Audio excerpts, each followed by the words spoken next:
Centre de sécurité civile de Montréal. La crise de COVID-19 a forcé toutes les organisations municipales à adapter leurs activités en fonction des ordonnances sanitaires du gouvernement.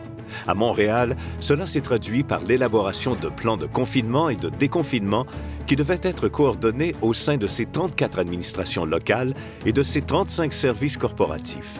C'est sans compter le soutien apporté au réseau de la santé et des services sociaux, à la Société de transport de Montréal et aux milieux communautaires.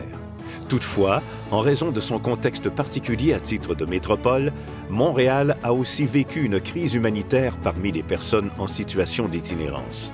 En plus d'être plus vulnérables à la transmission du virus, ces personnes ont subi la perte presque totale des services essentiels à leur vie, ce qui a provoqué des impacts secondaires sur la sécurité publique au centre-ville de Montréal. En manque de sommeil, de nourriture, d'alcool ou de drogue, plusieurs d'entre elles sont devenues agressives, intimidant la population en criant, en faisant des gestes violents ou encore en urinant ou en déféquant sur l'espace public. N'ayant pas subi de pertes au sens traditionnel, ces personnes n'étaient pas considérées comme sinistrées et n'avaient donc pas accès aux services d'urgence de la Croix-Rouge.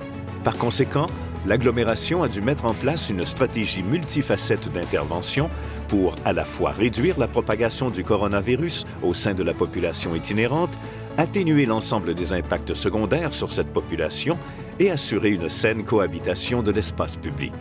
Parmi ces actions, notons la mise en place de 20 CHU adaptés, la plupart offrant des services 24/7 et alimentaires, 6 sites de distribution alimentaire, 3 cantines mobiles, 6 haltes chaleur, un centre de jour multiservice et 140 installations sanitaires.